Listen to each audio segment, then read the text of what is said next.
Hi, it's Sarah and this is House Copper, and today I'm going to do a very simple tutorial on what I mean when I say notching. So when you're working in the flat and you have a couple pieces or one piece of sheet metal, in my case copper, and you are making a seam, whether that is a lap seam or a crimp seam or possibly even a cramp seam, but let's just stick with lap seam and crimp seams, which I have videos on how to do those step by step. So if you want the actual seam work, that's different. This is the notching that I do before those seams happen. And a lap seam will have one notch, a crimp seam will have 4 notches. I'm going to show you today just those 2 seams and what kind of notching you're doing to prepare your sheet metal to have that new seam that you're making and to be prepared for it. And you're going to do it on the very front end. If you are tinning in the flat, again, I have a video on that. If you are having copper and you're tinning it, tin it first as a sheet before you notch. If you're doing just straight up copper or tin plate or even stainless sheet metal, you would be notching shortly before you do anything else. So you're gonna notch before you roll, you're gonna notch before you put a turn in or you do any burring. You're gonna be notching kind of really early in the process. The other part of notching that I need to preface is I'm gonna show you some very simple, basic, what I use all the time when I'm building, what I learned from Bob and what he uses. And these notches are specific to the measurements to what the build is. So they are kind of standard, but you may have to adjust depending on what you're building, what kind of seam you want, how thick you want the seam, everything like that. So this is just that basic, like this is what I mean and how I do it. And then the measurements themselves are not necessarily the gospel and what you should always use, but they will be the kind of basic ones. So that's my preface for this video about notching, and we're gonna start with how to notch and prepare for a basic lap seam. Okay, so you have your piece of sheet metal, and then you have a ruler, and then you have a scribe. So those are your 3 things you're gonna need before you actually start doing any cuts.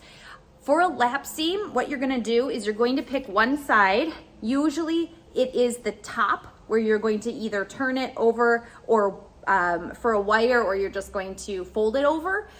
So up here is where you would go. So for a typical lap seam, on a far corner, it can be this corner or that corner, your preference, no rules about this. You're going to go, usually the typical seam is 1/8 in and then 3/16, if I'm right? Or is it 3/8? Oh my gosh, 3/8 down for an 1/8 inch wire. So that's what we're going to do for the lap seam. All right, so we're gonna go 1/8 in. So your lap seam is only going to be 1/8 this whole length down the side of the body. So I'm just gonna make a mark here, and I tried to grab some old copper so that you could see my marks. And then we're gonna go down, we're gonna assume a 1/8 inch wire, which is kind of standard again. And we're gonna go down 3/8 to that.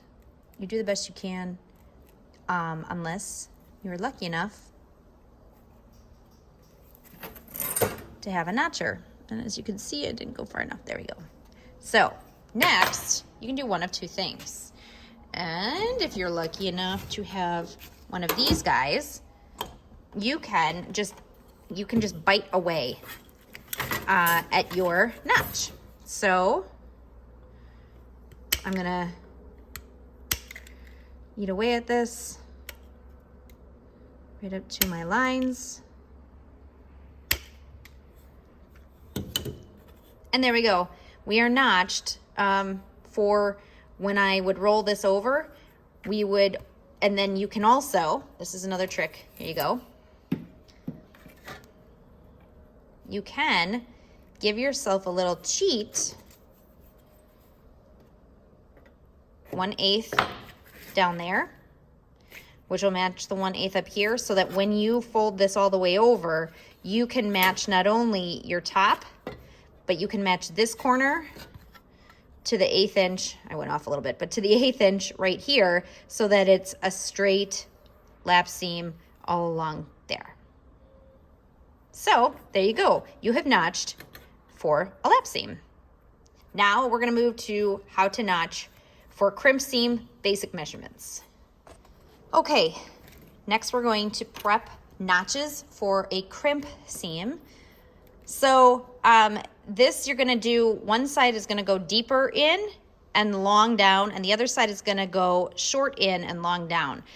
And this is gonna allow you to burr the bottom, turn the top without having excess material, which is the whole point of notching. It is to remove excess material at the seams so that you don't get these bumps when you're doing either of those processes. So Bob likes to keep things difficult, and his favorite thing to do is to go in 3/8.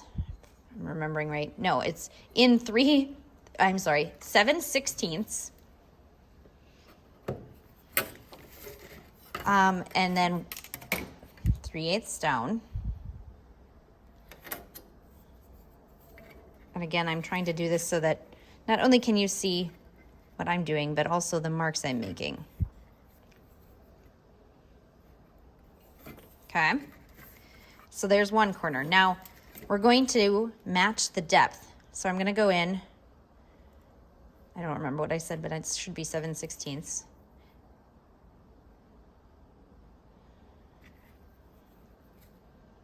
You're going to match the depth. So these are both 7/16 in. This is 3/8 down because of your possible turning. And this is going to be, an, as he says, a generous 1/8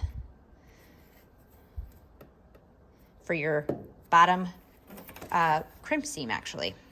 So there's one side. So you are 7/16 that way, 1/8. You are 7/16 again, and you are 3/8 down. Now to match that for your crimp seam, as well as any turning and wiring, you're actually going to go in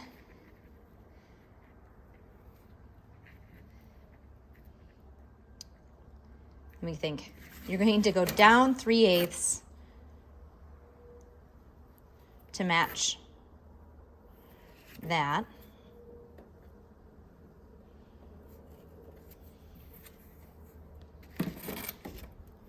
And in 3/16.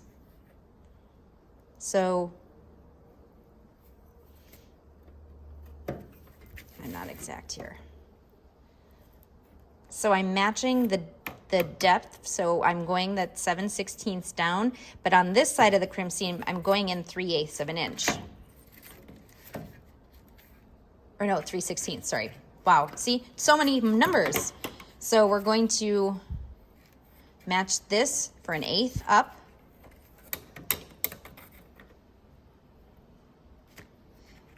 Now, I will say, Bob has a notcher.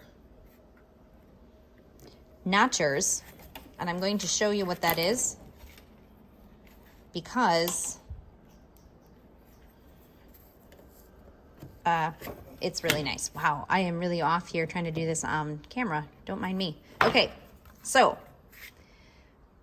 this depth and this depth are both 3/8. This depth and this depth are right here matched, are both 7/16. Right here is an 1/8. Right there is an 1/8. Is an 1/8 up. This is an 1/8 up, and 3/16 this way, 3/16 that way, and 3/8 down. So I wonder. Okay, duh. This would help. This is 3/8. This is 7/16. Okay. 7/16, 1/8. 1/8, 3/16, 3/16, and then 3/8. Does that help at all? Hopefully it does.